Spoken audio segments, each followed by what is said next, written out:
La fête des Québécois. Ma Saint-Jean-Baptiste, je la réclame comme étant mon folklore de Canadien français. Est-ce que c'est clair? La Saint-Jean-Baptiste, ça fait partie du folklore des Canadiens français.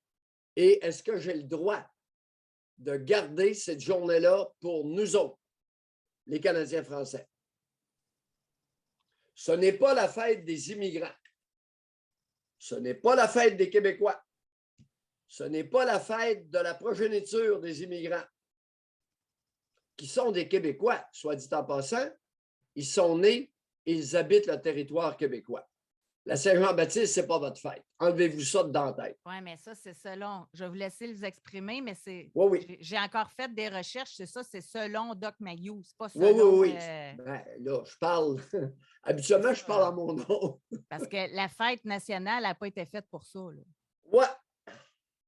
Ben, la fête nationale, la Saint-Jean-Baptiste, existait pour les Canadiens français.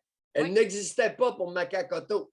Il ne sera jamais un Canadien français. Et René Lévesque, en 77, c'est lui qui a rendu ça la fête de tous les Québécois. Josée, oui? J'ai presque terminé. Et après ça, je vais t'écouter rien qu'en masse. Ce n'est pas la fête de Makakoto, qui ne sera jamais un Canadien français. Ce n'est pas la fête de Dominique Anglade, qui ne sera jamais une Canadienne française. Ce n'est pas la fête de Thomas Mulcair, qui ne sera jamais un Canadien français. Ce sont des Québécois que je respecte. Ce ne sont pas des Canadiens français.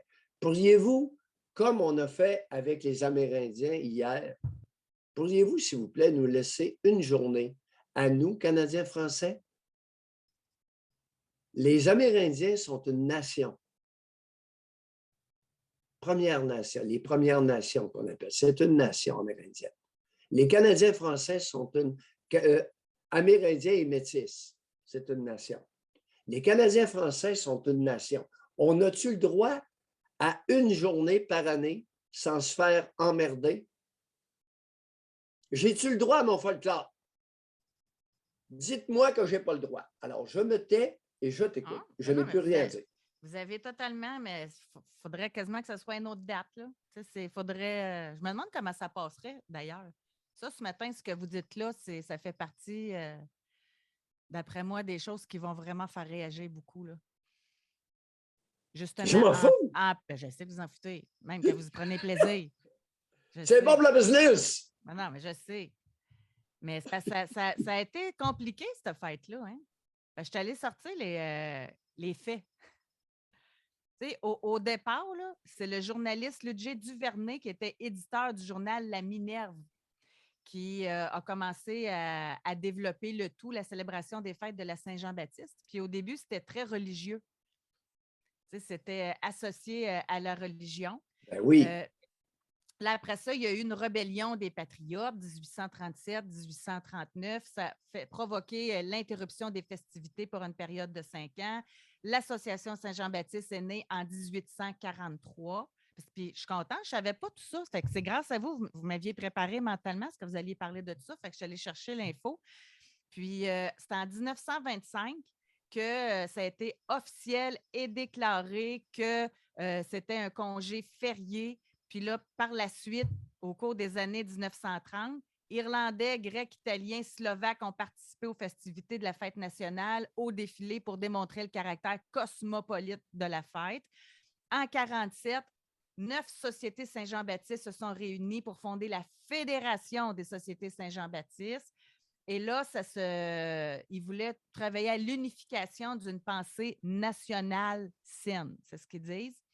En 1972, la Fédération des sociétés Saint-Jean-Baptiste du Québec devient le Mouvement national des Québécois. Puis là, il change de nom. Et c'est en 1977 que René Lévesque a proclamé le 24 juin Fête nationale du Québec. Fait que c'est... moi, ce qui m'a tout le temps déplu là-dedans, ça vous sait quoi? Puis j'y ai repensé à tête reposée. Moi, dans ma tête, c'était la fête de tous les Québécois. Que ce soit fédéraliste, que tu sois nationaliste, séparatiste. Moi, c'était une fête pour les citoyens du Québec.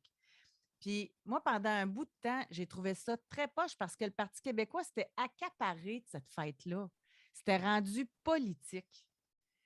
Puis là, bon, on voit comment que ça se passe présentement. Là, c'est le contraire. Puis j'aimerais ça vous entendre là-dessus. Puis là, je suis en train de... On a encore le temps. On a voulu parler beaucoup de la fierté québécoise.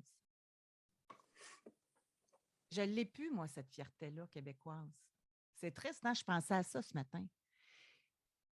Tu sais, on regarde les 2 dernières années, là, comment que ça s'est passé, comment qu'on était dirigé, comment qu'on nous a amené à dénoncer notre voisin parce qu'il y avait une personne de plus dans la maison alors qu'on ne pouvait pas, les maudits règlements qu'on n'arrête pas de nous mettre. Tu sais, c'est ça que le gouvernement, un parti qui serait capable de nous ramener une fierté, là, ça serait extraordinaire. Mais moi, je ne la ressens plus. Bon. La fierté québécoise s'exerce le 1er juillet, à la fête du Canada. La fierté canadienne-française s'exprime, et j'en suis, le 24 juin à chaque année. Puis comment vous l'expliquez? Moi, je n'ai jamais ressenti la fierté québécoise le 1er juillet. Comment vous faites la différence? Non, je vous laisse. Je vous suggère, Québécois, Québécoises, d'être fiers le 1er juillet. Pourriez-vous me laisser tranquille? C'est la fête du Canada. C'est la fête du Canada. Je vous demande, si vous n'êtes pas Canadien-Français, de me permettre de jouir de mes racines le 24 juin de chaque année. Est-ce trop vous demander? Sacrement!